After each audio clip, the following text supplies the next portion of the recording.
Lunes 25 de marzo de 2022, soy Paloma Barreto y sean bienvenidos a una nueva jornada informativa de JN Noticias. Comenzamos con nuestros principales titulares.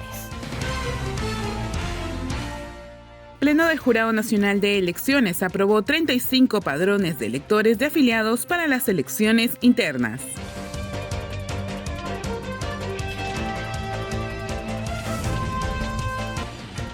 Canales regionales renuevan apoyo a JNE con miras a elecciones regionales y municipales 2022.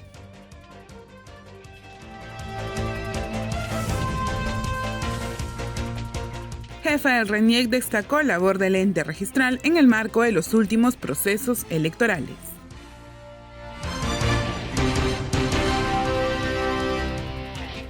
Comenzamos con el desarrollo de nuestra información. El Pleno de JNE aprobó 35 padrones de electores de afiliados para las elecciones internas en el contexto de las elecciones regionales y municipales. Los detalles a continuación. El Pleno del JNE aprobó 35 padrones de electores afiliados de igual número de organizaciones políticas que participarán en los comicios internos. Dicho número forma parte del total de 168 padrones de fuerzas políticas, tanto inscritas como en proceso de inscripción, que el organismo electoral debe aprobar. Los padrones aprobados proceden de Arequipa, Tacna, Moquegua, Pasco, Junín, Cusco, Apurímac, Loreto, Ucayali, Madre de Dios, Callao, entre otros departamentos del país. De acuerdo con el reglamento sobre las competencias del JNE en elecciones internas, los padrones de electores afiliados se aprueban de manera independiente por cada organización política, mediante resoluciones del Pleno del JNE. También dispone que dentro de las 24 horas posteriores a su aprobación, el padrón de electores afiliados es remitido en formato digital a la OMPE. Asimismo, se remite al órgano electoral central de cada organización política. El referido padrón está conformado por el conjunto de afiliados inscritos por cada organización política en el ROP del JNE, incluyendo sus fundadores, directivos y miembros de sus comités. Y con miras a las elecciones regionales y municipales, el canal JNTV renueva sus alianzas con los canales regionales del país. Por ello les presentamos el siguiente video de la cobertura que perfila el canal en el marco de los próximos comicios.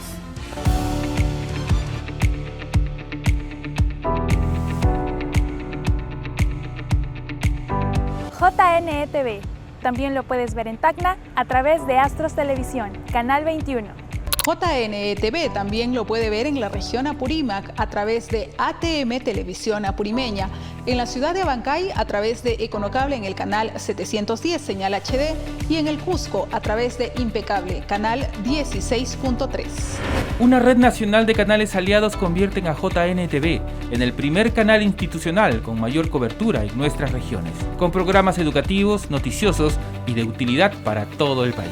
JNE TV también lo puede ver por Arequipa, a través de TV Mundo por su señal 38.1 HD y por nuestra página de Facebook TV Mundo Arequipa. Somos el primer canal electoral en América Latina. Nos pueden ver en los canales 44 y 516 de Movistar TV, las redes del ente electoral y en muchas ciudades del país por la frecuencia de nuestros aliados estratégicos.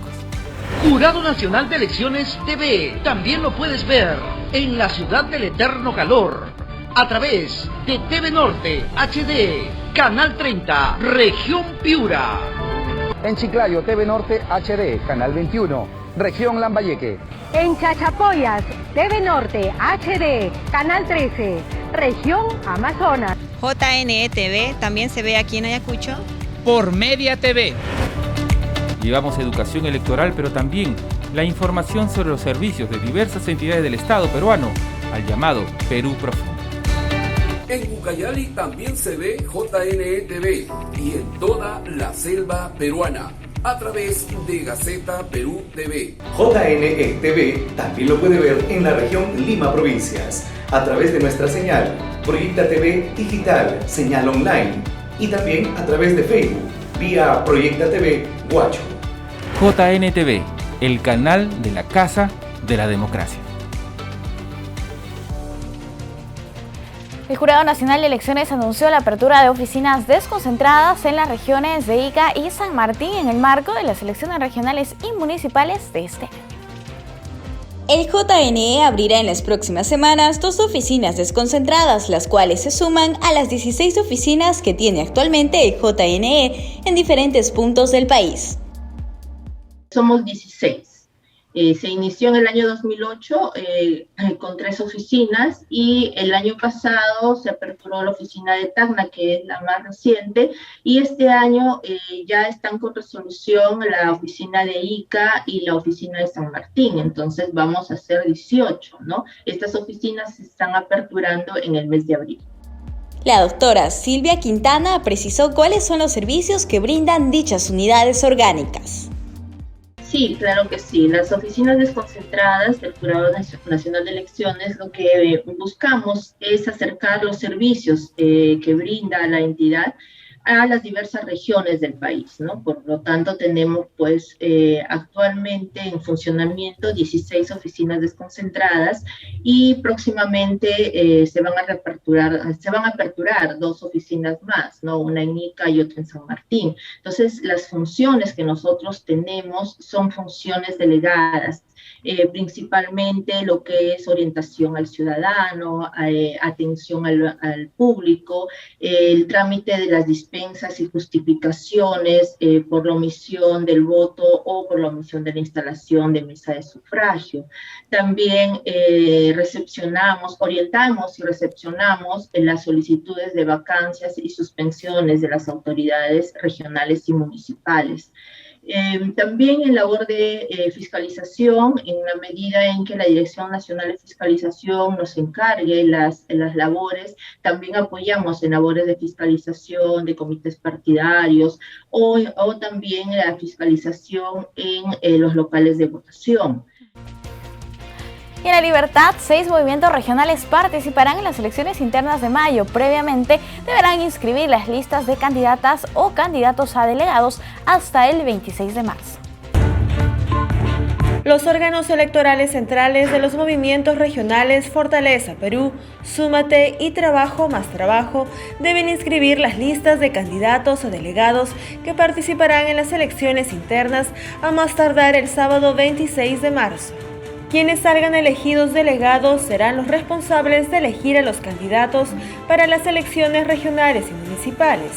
Así lo recordó la Oficina Regional de Coordinación de la OMPE en Trujillo, que ha desarrollado jornadas de capacitación. La inscripción se realiza mediante el sistema de registro de elecciones internas que la OMPE ha puesto a disposición de las organizaciones políticas. Para que puedan acceder a dicho sistema, la Oficina Regional de Trujillo ha enviado el enlace y la contraseña de ingreso a los presidentes de los órganos electorales centrales de los 6 movimientos regionales. Ellos son Bicentenario, Nueva Libertad, País, Fortaleza Perú, Súmate y Trabajo más Trabajo. Los 3 primeros optaron por la modalidad directa de elección y los 3 últimos por la modalidad indirecta. Y recordamos que hasta el 26 de marzo podrán registrarse las listas de candidatos a delegados que escogieron modalidad indirecta mediante el aplicativo Sistema de Registro de Elecciones Internas de la OMPE.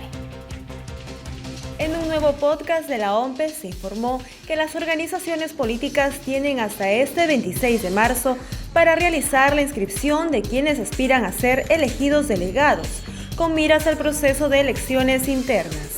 Se sabe que son 10 partidos políticos y 88 movimientos regionales que optaron por la modalidad indirecta. Estas organizaciones tienen plazo para realizar dicha inscripción solo hasta el sábado 26 de marzo y deberán utilizar el aplicativo informático denominado Sistema de Registro de Elecciones Internas que la OMPE ha puesto a disposición de todas las organizaciones políticas. Las candidaturas para ser delegada o delegado, así como el alcance de la representación, deben ser informadas por el presidente del órgano electoral central de la organización política. Es importante indicar que las candidaturas nominales o por listas cerradas y bloqueadas para la elección de delegadas y delegados deben ser identificadas con un número, iniciando por el 1. El presidente del OEC de la organización política es el único responsable de informar las candidaturas inscritas y el ámbito donde competirán. Igualmente se precisa que las candidaturas deben encontrarse en la relación de afiliados de las organizaciones políticas ante el registro de organizaciones políticas del JNE. En el caso de aquellas en vías de inscripción, deben figurar en la lista de afiliados con que se haya solicitado su inscripción como máximo hasta el 5 de enero. Durante las elecciones internas, la modalidad de elección indirecta de candidatos implica que este 15 de mayo los afiliados elegirán con voto universal, libre, voluntario, igual, directo y secreto a los delegados de cada organización política, los mismos que, una semana después, el 22 de mayo, decidirán en las urnas por los candidatos para las elecciones regionales y municipales del 2 de octubre. Por otro lado, les contamos que la jefa nacional del RENIEC, Carmen Velarde, destacó la labor del ente registral bajo su gestión en el marco de los últimos procesos electorales, sobre todo en la elaboración del padrón electoral. La jefa del Registro Nacional de Identificación y Estado Civil, Carmen Velarde, se presentó ante la Junta Nacional de Justicia en una audiencia para brindar su rendición de cuentas sobre su gestión en el marco del último proceso electoral y con miras al proceso de elecciones regionales y municipales. Y también en las elecciones regionales y municipales nos preparamos nosotros para publicar nuestro padrón electoral. Hicimos una prepublicación incluso para que los ciudadanos pudieran verificar que si tuviesen algún familiar que hubiese fallecido no se encontrase en ese listado previo, y finalmente se publicó también este padrón inicial con más de 60.000 visitas sí, en nuestro sitio web, más allá de colocarlo también de manera presencial en algunos distritos. Asimismo, la titular del RENIEC detalló los esfuerzos del RENIEC por la realización del padrón electoral para los próximos comicios. La campaña del padrón, lo hacemos todos, fue una elección bastante interesante luego de culminar las elecciones generales 2021.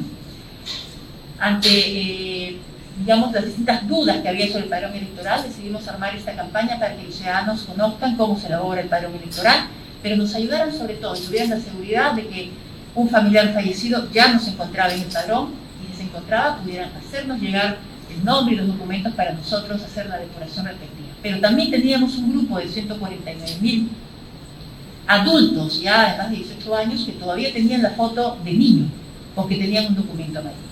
Y esta campaña estuvo dirigida también a ellos para que puedan renovar su documento. Logramos que más de 50.000 de ellos pudieran canjear su DNI amarillo por su DNI de adulto ya. Finalmente aseguró que la entidad registral tiene confianza en seguir brindando una atención de calidad a los ciudadanos.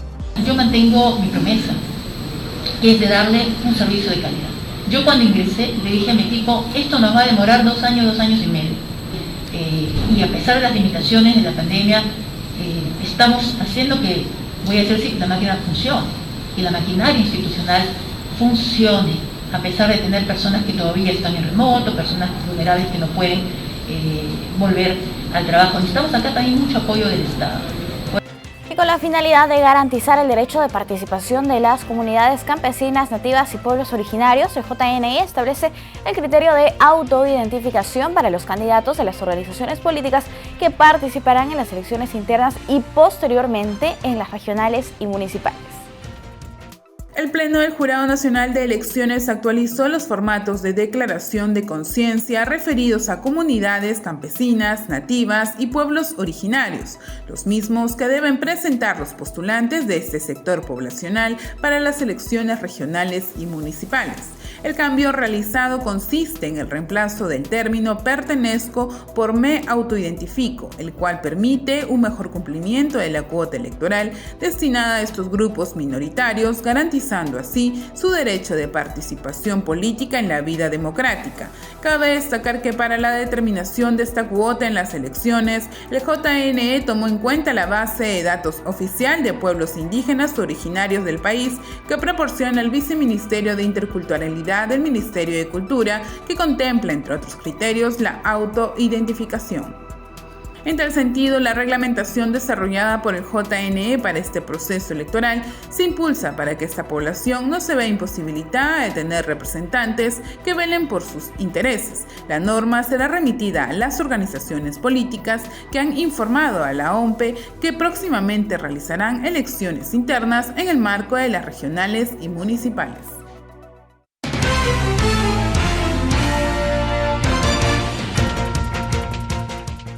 Amigos, es momento momento de una entrevista. Hoy nos encontramos con el doctor Jorge Valdivia. Él es abogado de la Secretaría General del Jurado Nacional de Elecciones. Doctor Valdivia, ¿cómo está? Muy buenos días, bienvenido. ¿Cómo está, Paloma? Quedo sus preguntas. Gracias por acompañarnos aquí en JN Noticias. Doctor, para comentarles primero a los televidentes que para la postulación a las elecciones regionales y municipales 2022 existe una cuota nativa que se debe presentar de manera obligatoria por parte de todas las organizaciones políticas. ¿Nos puede comentar al respecto? Sí, efectivamente, por la ley de elecciones regionales y también la ley de elecciones municipales, las organizaciones políticas deben cumplir ciertas cuotas, ¿no? Una de ellas es la cuota joven y la otra, que es el tema de hoy, es la cuota de comunidades nativas, campesinas y de pueblos originarios. Perfecto. ¿En qué regiones, en qué zonas se debe cumplir esta cuota, doctor? Esto ha sido determinado en las resoluciones 912, en el caso de las elecciones regionales, en la resolución 912 del 2021, ahí se encuentra regulado las regiones que deben cumplir con esta cuota. Y también está también se ha fijado también en el anexo 7 del reglamento de inscripción de fórmulas y lista de candidatos para elecciones regionales 2022, aprobado mediante resolución 942 del año pasado también. Y para el caso de las elecciones municipales provinciales, en las provincias indicadas en la resolución 913 del 2021 y el número establecido en el cuadro que constituye el anexo 5 del reglamento de inscripción de lista de candidatos para elecciones municipales del 2022, aprobado por resolución número 943 del año pasado también.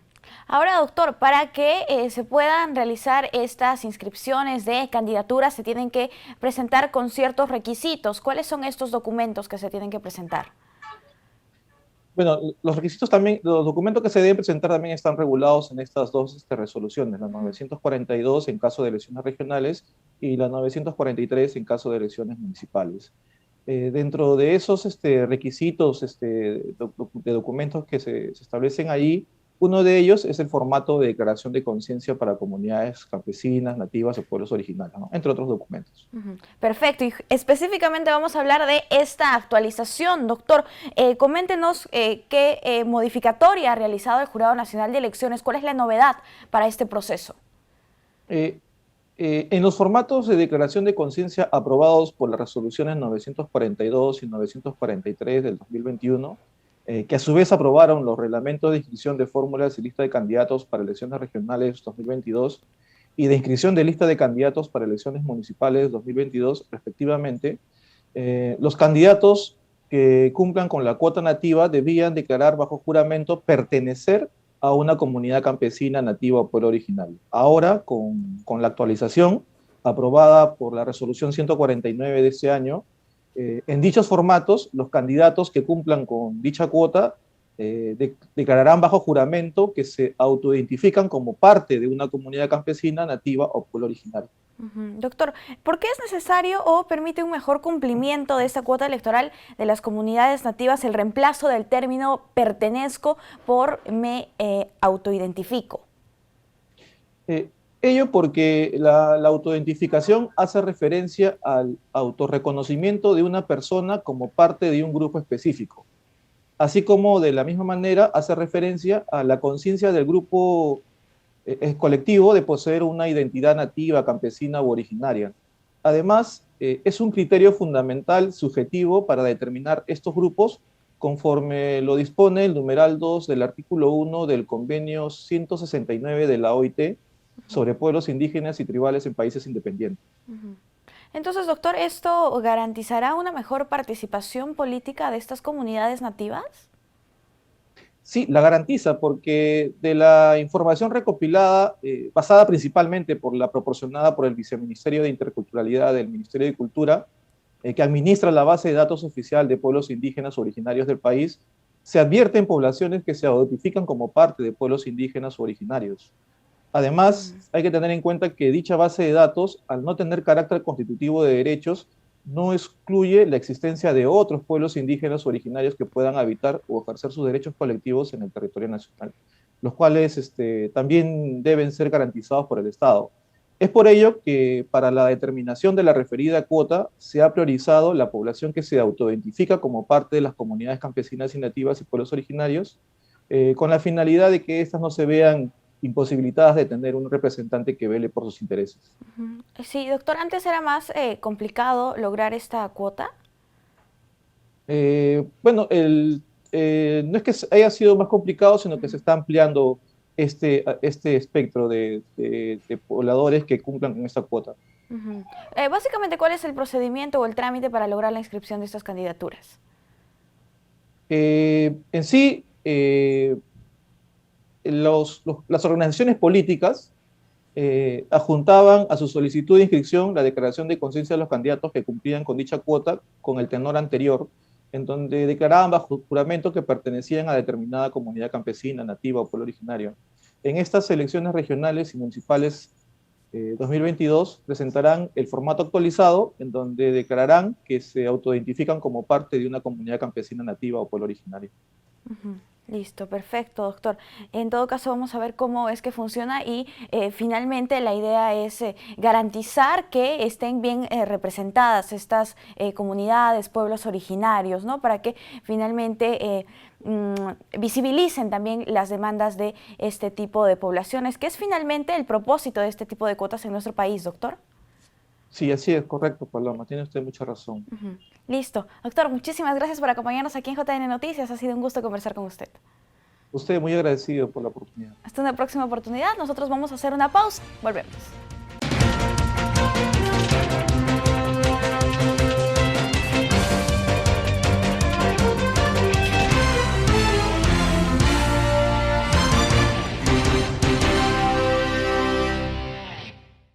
Bien, estamos de vuelta, gracias por continuar con nosotros. Posteriormente a las elecciones regionales y municipales se llevará a cabo los comicios en centros poblados para elección de sus autoridades. La misma se realizará con el apoyo de la OMPE.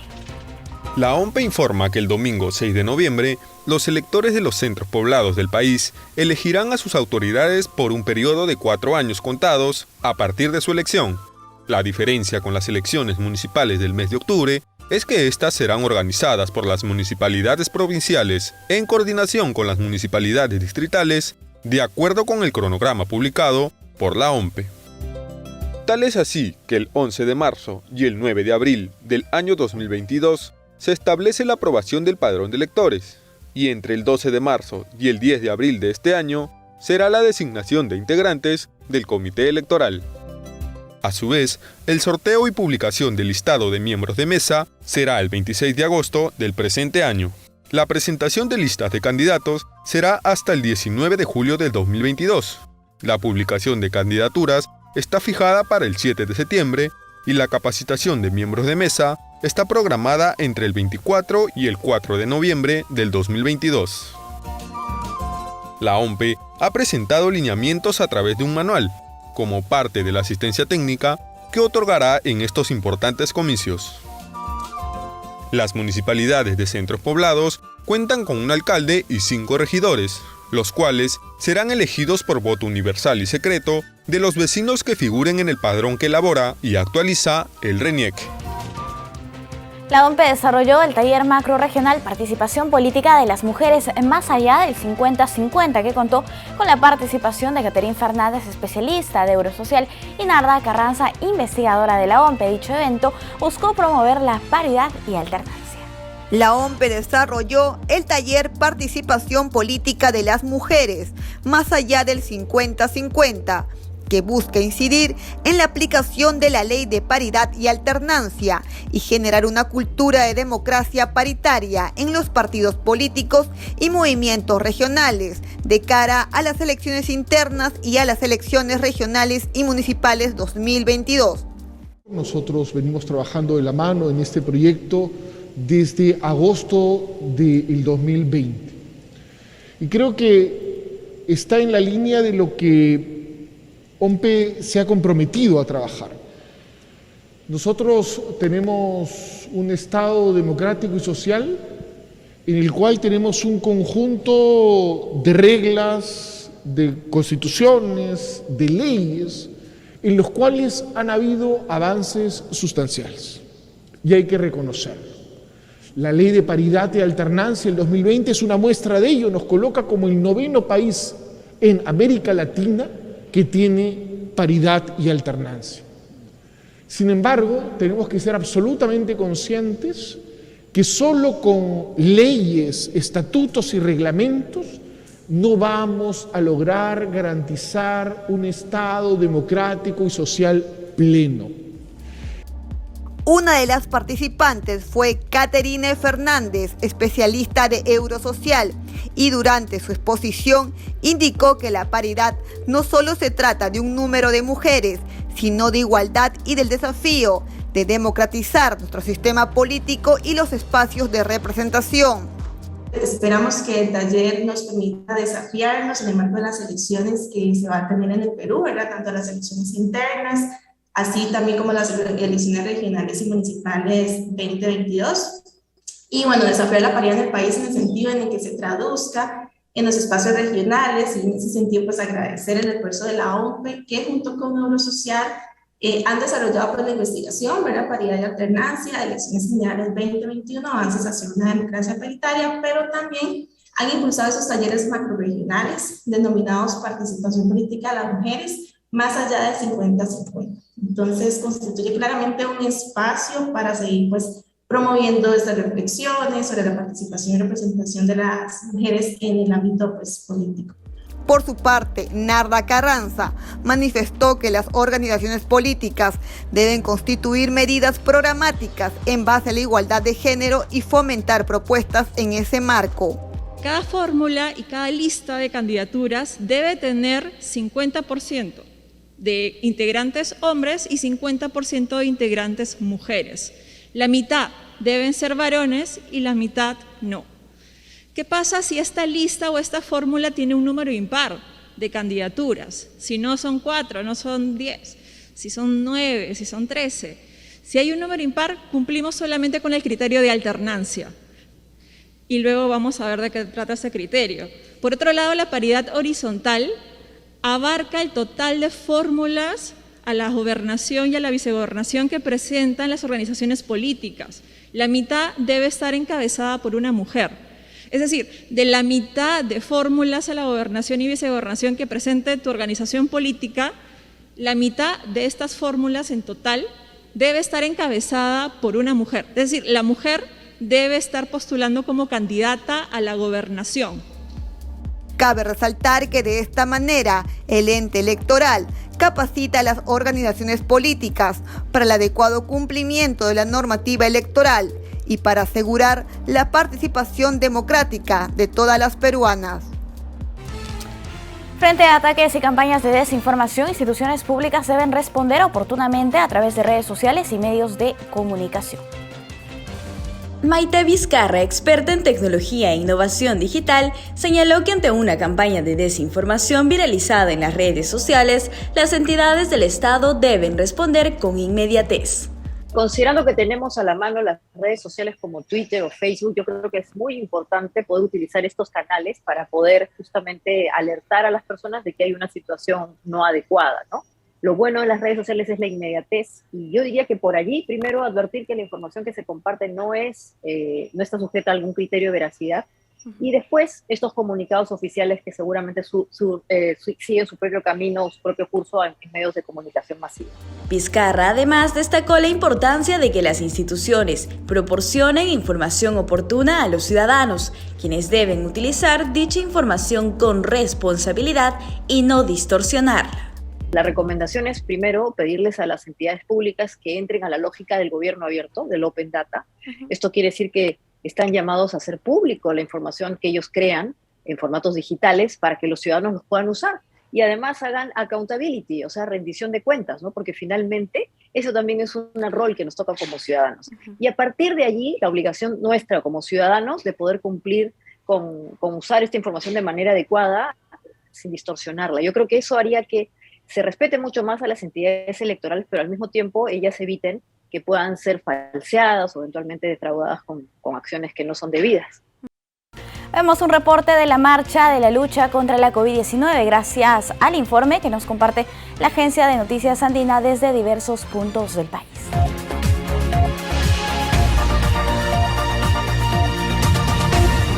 La región del Cusco reportó el índice más bajo de contagios por COVID-19 durante esta tercera ola, confirmó la Gerencia Regional de Salud. De acuerdo a estadísticas, solo 10 personas dieron positivo al virus en las últimas 24 horas. La reducción de casos también se aprecia en los pacientes hospitalizados al llegar a solo 28 personas en las unidades COVID. Los internados en las salas UCI es de 27, cifra que también comienza a descender como la de fallecidos. Ayer solo una persona murió víctima del virus. Por tercer día consecutivo, la región La Libertad no reportó víctimas mortales por la pandemia del coronavirus. Sin embargo, la sala situacional de la Gerencia Regional de Salud sí reportó 41 nuevos casos de contagio por esta enfermedad. Asimismo, indicó que 55 personas se mantienen luchando y batallando contra el COVID-19 en la sala de hospitalización y unidad de cuidados intensivos de los diferentes establecimientos de salud de la región. La Gerencia Regional de Salud de Arequipa informó que en las últimas 24 horas 40 personas dieron positivo a la COVID-19, cifra que equivale al 0.5% del total de 8.041 nuevas evaluaciones aplicadas en la región Arequipa. Los hospitales informaron también que 2 personas fallecieron a consecuencia de la COVID-19. Se recuerda a la población seguir cumpliendo con los protocolos de bioseguridad para prevenir la propagación del virus. La región Ancash se encuentra dentro de los 5 departamentos a escala nacional con el mayor nivel de vacunación contra la COVID-19. Así lo ha señalado el viceministro de Salud Pública en su última visita a este departamento. La autoridad destacó la estrategia de vacunación de la Direza Ancash a través de las redes de salud. Aunque los indicadores son favorables, exhortó a la población a no bajar la guardia y seguir cumpliendo los protocolos. Asimismo, invitó a los padres de familia a llevar a sus menores hijos a los vacunatorios para que puedan estar protegidos contra el nuevo coronavirus. La Contraloría desplegará un mega operativo en Lima Metropolitana para prevenir actos de corrupción en los 43 distritos de la capital. Diana Guamaní nos informa a continuación. Nuestros megaoperativos de control son intervenciones simultáneas y focalizadas que realizamos en las entidades públicas que operan en una región, en un mismo periodo y con la participación masiva de auditores y monitores ciudadanos. Tienen por objetivo reducir el impacto de la corrupción y la inconducta funcional en el Estado. Desde el 2020 que iniciamos estas mega intervenciones en las regiones, hemos concluido 11, 5 están en proceso y 10 se han programado en el presente año. Ahora es el turno de Lima Metropolitana, la capital del país, donde existen casi 10 millones de habitantes en los 43 distritos que la conforman y donde, más relevante aún, se ubican las sedes de las instituciones del Estado. De acuerdo a un estudio que realizamos, el perjuicio económico en Lima Metropolitana debido a casos de corrupción en conducta funcional habría superado en el 2019 los 10.359 millones de soles y en el 2020 los 7.751 millones de soles, los mayores perjuicios de todo el país. Ello convoca un control masivo y focalizado en las principales entidades públicas nacional y local de todos los distritos limeños, entre ellas las municipalidades distritales, para examinar el destino y uso de los fondos públicos. Así lo dio a conocer el Contralor Nelson Schack durante la audiencia pública en Lima Metropolitana, la Contraloría Te Escucha, en la cual los limeños nos presentaron sus denuncias y alertas que nos sirven como insumo para elaborar la estrategia del mega operativo. En esta reunión, los ciudadanos nos presentaron denuncias sobre presuntas irregularidades en obras públicas y en las contrataciones de personal, casos relacionados al programa del vaso de leche, al presupuesto participativo, casos de nepotismo, entre otros. Este megaoperativo de control se realizará a fines de abril y significará quizás la mayor intervención de control del país. Estemos atentos.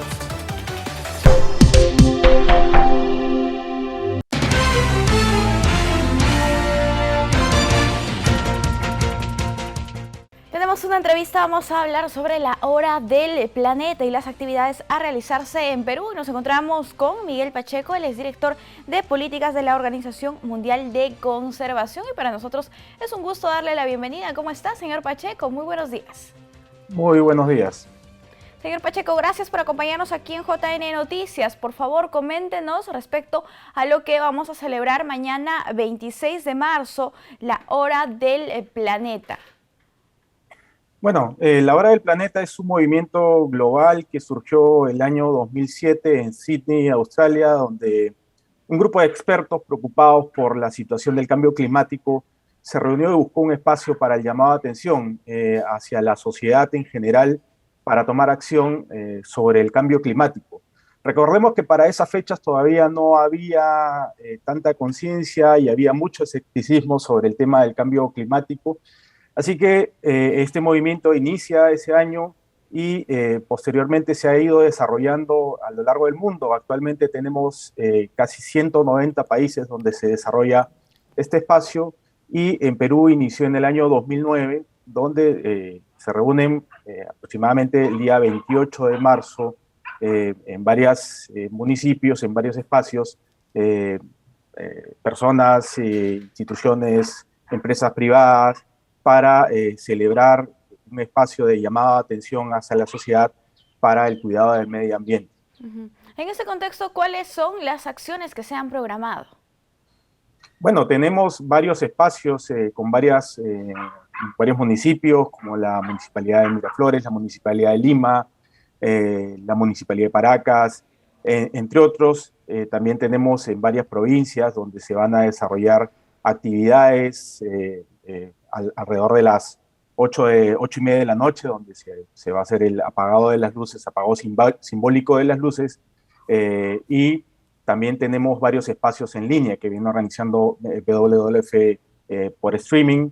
El día sábado tenemos algunos espacios, paneles, donde se va a hablar sobre temas relacionados con cambio climático y medio ambiente. También invitamos a las personas que desde sus casas pues desarrollen actividades y nos arroben, coloquen el hashtag de la hora del planeta, entre otros, para pues que compartamos este espacio entre todos, ¿no? Claro, este año el lema es demos forma a nuestro futuro. Específicamente, ¿cuál es el compromiso que asumimos?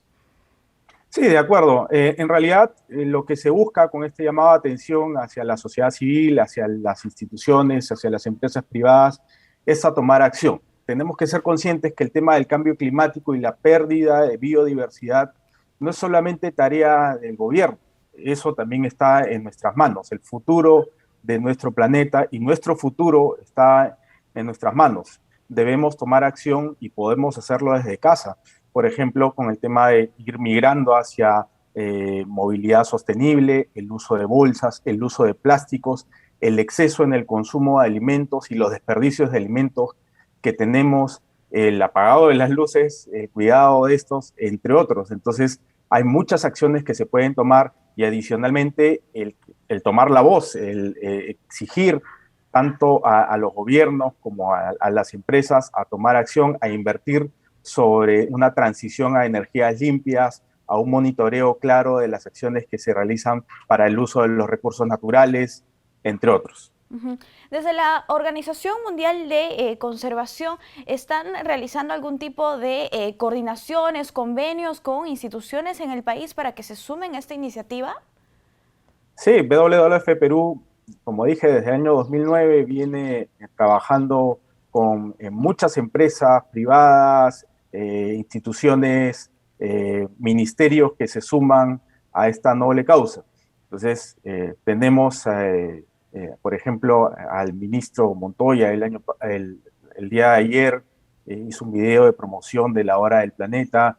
Tenemos empresas, supermercados, el embajador de la Unión Europea también ayer hizo un video promocionando la hora del planeta, entre otros. Entonces, si bien también tenemos personalidades, también nosotros podemos hacer cosas desde casa, etiquetarnos, arrobar a WWF y también podemos ser personalidades también en este espacio de la hora del planeta. ¿Por qué como ciudadanos es importante que nos involucremos en este tipo de espacios, de actividades y sobre todo por qué es importante enseñarles a los niños a cuidar el planeta? Bueno, no es solamente el espacio de la hora del planeta, el espacio de la hora del planeta busca ese llamado de atención, busca ese llamado a tomar conciencia, pero es importante porque, digamos, no solamente esté en juego la biodiversidad, sino también está en juego nuestro futuro. Ya vemos impactos relacionados con cambio climático, por ejemplo, en los desastres naturales, pues está avanzando la desertificación en el mundo y con esto la pérdida de biodiversidad, la pérdida de bosques. Los bosques, recordemos que a través de la evapotranspiración, y esto es un tema muy técnico, generan las lluvias que llegan a la cordillera de los Andes y al mismo tiempo esas lluvias riegan los alimentos que llegan a nuestras mesas. Entonces, poco a poco, si no tomamos acción, vamos a tener menores volúmenes de agua que surta en nuestras ciudades, menor volumen, o no vamos a tener alimentos y vamos a tener que adaptarnos a un esquema de cambio climático diferente. Entonces vamos a tener que buscar nuevos alimentos, entre otros. Entonces nuestro futuro como seres humanos, más allá de la pérdida de la biodiversidad, la pérdida de bosques, entre otros, a través de los efectos del cambio climático, está en juego. Y es precisamente por eso que tenemos que tomar conciencia de nuestro futuro. Nosotros como ciudadanos, ¿qué acciones podemos tomar? ¿Qué debemos dejar de hacer para contaminar nuestro planeta, para cuidarlo más? ¿Alguna recomendación que usted nos pueda dar? Sí, de acuerdo. Desde casa podemos tomar conciencia. Primero, lo que nosotros siempre recomendamos es informarse. Informarse de qué podemos hacer, en qué situación estamos y sobre esto tomar acción.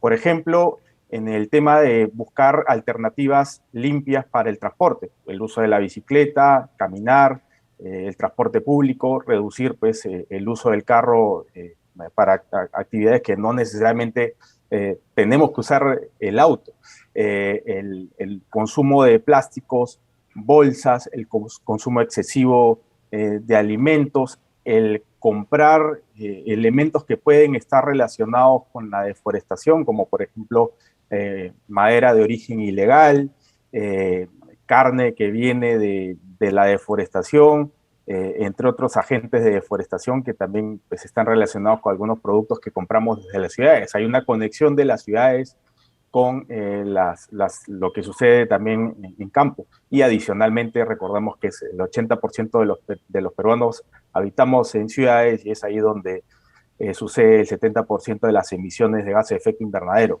Entonces también a través de estas acciones es que podemos mitigar este impacto y el avance del cambio climático en el planeta. La idea es comprometernos todos en todo caso. Señor Pacheco, para finalizar, por favor, hagamos la invitación a participar de la Hora del Planeta este sábado. Bueno, invito a todos los amigos que están viendo este programa a participar de la Hora del Planeta este sábado 26 a partir de las 8:30. Vamos a estar con streamings desde nuestras redes sociales de WWF Perú. Vamos a estar, como dije hace un momento, en algunas municipalidades que se han sumado a esta causa. Vamos a tener la participación de muchas personalidades y también los invitamos a tomar fotos, a robarse, a poner el hashtag La Hora del Planeta y compartirnos las acciones que no solamente se desarrollen durante esa hora, sino a lo largo del tiempo. Posteriormente a esta hora esperemos que se tome conciencia y sigamos avanzando en pro de un planeta vivo. Listo, el llamado está hecho. En todo caso, muchísimas gracias, señor Pacheco, por acompañarnos aquí en JN Noticias. A ti, muchísimas gracias y que tengan un buen día. Hasta una próxima oportunidad. Buenos días. Nosotros hacemos una pausa. Volvemos.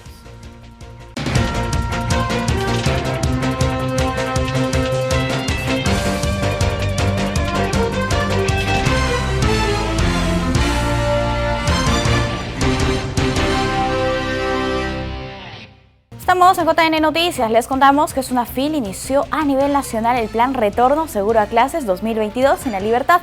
Un total de 9 centros educativos comenzaron a ser evaluados. El informe es de nuestro canal aliado TV Cosmos. A nivel nacional, la Superintendencia Nacional de Fiscalización Laboral inició con el Plan Retorno Seguro a Clases Escolares 2022 en las diversas instituciones educativas particulares. El intendente regional, Enrique Aliaga, agregó que las intervenciones iniciaron en 3 distritos. Apersonen a las instituciones, empresas que han sido denunciadas a fin de desarrollar el procedimiento inspectivo.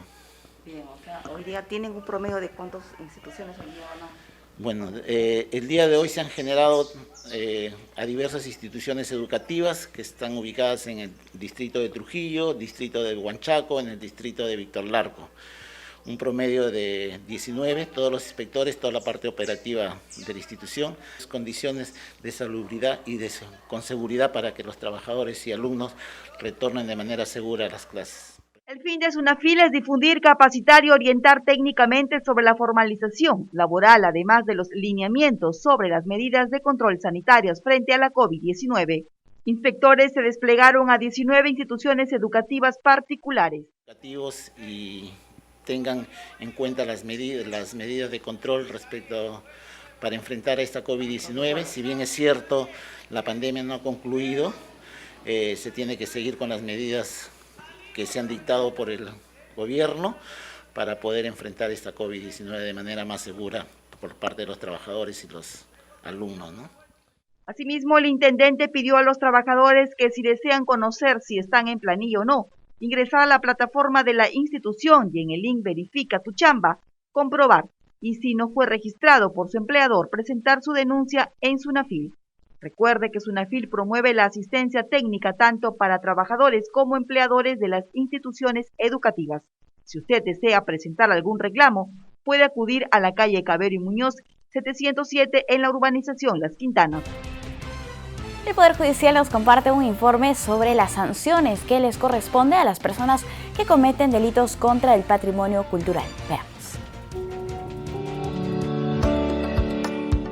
La riqueza del patrimonio cultural peruano está presente en todo el territorio nacional y está constituido por todos los bienes materiales e inmateriales que, por su valor histórico, arqueológico, artístico, entre otros, tienen importancia relevante para la identidad y permanencia de la nación a través del tiempo. El artículo 226 del Código Penal determina que el que depreda, destruye, altera o el que, sin autorización, explora, excava o remueve yacimientos arqueológicos prehispánicos será reprimido con pena privativa de libertad no menor de 5 ni mayor de 10 años y con 180 a 365 días multa. Las leyes contemplan sanciones que van desde multas hasta prisión efectiva y expulsión del país en caso de extranjeros.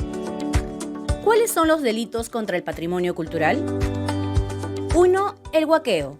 Consta en la excavación clandestina en sitios arqueológicos con el propósito de extraer bienes culturales. 2. El robo sacrílego. Robos y o hurtos realizados a iglesias, conventos, monasterios, lugares de culto general. 3. Vandalismo. Pintadas, inscripciones o el pegado de carteles que dañan edificios, calles y hasta cerros. Todo tipo de manipulación ante la conservación del patrimonio cultural. En esta categoría, las invasiones también son consideradas un acto de vandalismo organizado. Por ejemplo, el 19 de junio del 2020 en Cusco, la Policía Nacional y representantes de la Fiscalía de Prevención del Delito detuvieron a 13 personas por retirar restos arqueológicos y óseos tras cavar en el patio de una casona en la ciudad imperial. ¿Qué hacer ante casos de delitos contra el patrimonio cultural? Denunciar inmediatamente ante cualquiera de las siguientes dependencias: Policía Nacional del Perú, Fiscalía de la Nación, Defensoría del Pueblo y ante el Ministerio de Cultura. Cabe mencionar que ninguna institución, estatal o privada, puede proceder a la modificación de un sitio o monumentos integrantes del patrimonio cultural sin la autorización y supervisión del Ministerio de Cultura. Conservar nuestro patrimonio cultural es importante. Tenemos que aprender a respetar y conservar nuestro legado, fomentando la creación de valores que contribuyen a forjar mejores ciudadanos.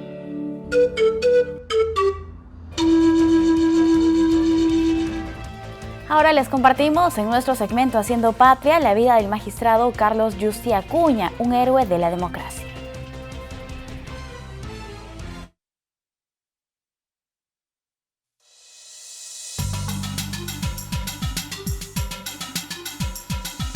El Perú es un país multicultural, lleno de historia y tradiciones, de momentos buenos y malos, de lecciones aprendidas y otras aún por aprender. Con miras al Bicentenario, esto es Haciendo Patria, un espacio de formación de valores y de reflexión. Espacio producido por Voces en Línea y Radio UPN en colaboración con el Jurado Nacional de Elecciones. Tala llevaron con patriotismo y amor, héroes peruanos de invencible ardor. Frase de nuestra marcha de banderas que refleja el patriotismo y fortaleza de peruanos ejemplos que han perdurado y perdurarán a lo largo de nuestra historia del país. Bienvenidos a Haciendo Patria, un espacio producido por Voces en Línea y Radio UPN en colaboración con el Jurado Nacional de Elecciones. Sean bienvenidos. Con mano y moral firme, Carlos Yusti Acuña, ex vocal supremo y ex jefe de la Oficina de Control Interno de la Magistratura, trascendió en su vida pública y privada. Fue un abogado honesto y valeroso que luchó arduamente contra la corrupción, tanto que hasta hoy se le recuerda así. La jueza suprema y jefa de la Oficina de Control de la Magistratura del Poder Judicial, Marien de la Rosa, destacó su integridad, probidad, vocación de servicio y sensibilidad humana, alguien que defendió la institucionalidad del Poder Judicial y luchó contra la corrupción. Recordemos que él fue uno de los rehenes en la toma de la Embajada de Japón por parte del MRTA en 1996. Durante el fuego cruzado desatado en la destacada Operación Chavín de Huántar, Carlos Yusti recibió una bala, perdiendo la vida a los pocos minutos. Actualmente es considerado como mártir de la civilidad y héroe de la justicia y la democracia. Carlos Yusti es un ejemplo de fortaleza y valentía, características que hoy vemos reflejadas en Javier Ruiz Gutiérrez. Pese a las amenazas y a los atentados, nuestro héroe contemporáneo brega aún por la defensa de las comunidades nativas, del medio ambiente, de los animales y de las tierras que las mafias desean hurtar. Mi nombre es Javier Ruiz Gutiérrez, soy parte del Frente de Defensa Salvemos Chaparrí y precisamente estamos ayudando a los comuneros de la comunidad Santa Catalina y Chongoyape para proteger la primera área de conservación privada de gestión campesina en el Perú, que es Chaparrí. Ser un defensor de la tierra no es un trabajo sencillo, requiere sacrificio y esfuerzo e incluso estar dispuesto a arriesgar la vida. Una organización criminal ahora identificada como el Gran Chaparral prácticamente nos rodeó, nos atacó. La suerte en ese momento que tuve yo personalmente es que estaba al lado de un miembro de la policía y que no permitió que nos agredan más, pero unos compañeros que estaban un poco más atrás, que eran los hermanos Plengue, prácticamente casi los matan. Si su vida estuvo en riesgo en más de una ocasión, ¿qué los impulsa a seguir adelante? Mi motivación creo que fundamentalmente nació por un tema de indignación, ¿no? Indignación, ¿por qué lo digo? Porque en la práctica comenzamos a ver que personas que no tenían que ver nada con la comunidad, de la noche a la mañana aparecieron como los comuneros, como los nuevos dueños de la comunidad y pretendieron en reiteradas ocasiones desaparecer esta reserva que es una de las más importantes en nuestra región, en Lambayeque, es la más grande, ¿no? Es más de la mitad del área reservada de nuestra región en Lambayeque. Y esta indignación, porque prácticamente se estaban vulnerando sus derechos a la propiedad, etcétera, nos fue llevando a comprender también la importancia de la protección de estas áreas. Es necesario un cambio en el país y Javier lo sabe más que nadie. Bueno, yo creo que lo fundamental es entender de que no, en el Perú no debe haber ciudadanos de segunda clase. No puede haber ciudadanos que tienen todos los derechos y otros ciudadanos que no tienen todos sus derechos, porque fundamentalmente los problemas relacionados con afectación a, digamos, estas áreas reservadas tienen que ver fundamentalmente porque hay detrás generalmente otras ideas para desarrollar el territorio que tienen que ver con inversiones, etcétera, pero que están pensados muy bien, muy importante, están pensados en el país también, están pensados en el desarrollo, que es importante, están pensados en la inversión que traiga oportunidades para todos. Perfecto, eso es necesario, es obligatorio, pero esto no se puede imponer de arriba hacia abajo, eso no es respetar. Se tiene que construir desde abajo hacia arriba. Comenzar a construir con las propias comunidades, con los propios pescadores, con los propios hermanos nativos, con las propias comunidades altoandinas, con las comunidades de la costa, comenzar a construir con ellos mismos las ideas que se tienen para promover desarrollo. Personajes como Carlos Yuste Acuña y Javier Ruiz son un ejemplo de lucha e integridad y de lo que significa hacer patria. Todo parte por el respeto y por entender de que no se puede hacer negocio, no se puede hacer progreso en el país quitándoles derechos a unos o quitándoles inclusive cosas tan elementales como su territorio, su acceso al agua u otros recursos fundamentales que históricamente, que milenariamente las han gozado. Entonces, eso creo que haría que realmente en conjunto todos, empresarios, Estado, las comunidades, contribuyamos a construir un país, como lo decía Arguedas, suena a cliché, pero que realmente debemos procesarlo. Necesitamos construir un país de todas las sangres, no un país desangrado, sino donde todos juntos realmente, con una idea común, concertada y acordada, y de manera respetuosa, avancemos. Esta ha sido la edición número 30 de Haciendo Patria, programa producido por Voces en Línea y Radio UPN en colaboración con el Jurado Nacional de Elecciones. Gracias por seguirnos siempre. Ya saben que todos podemos hacer patria. Nos estamos viendo hasta el próximo episodio. Amigos, llegamos al final del programa. Muchas gracias por acompañarnos. Nos reencontramos el día lunes, siempre aquí en el canal 516 en Movistar TV, las redes de JNE y por la señal de nuestros canales aliados. Ahora los dejamos con imágenes de hilo. Permiso.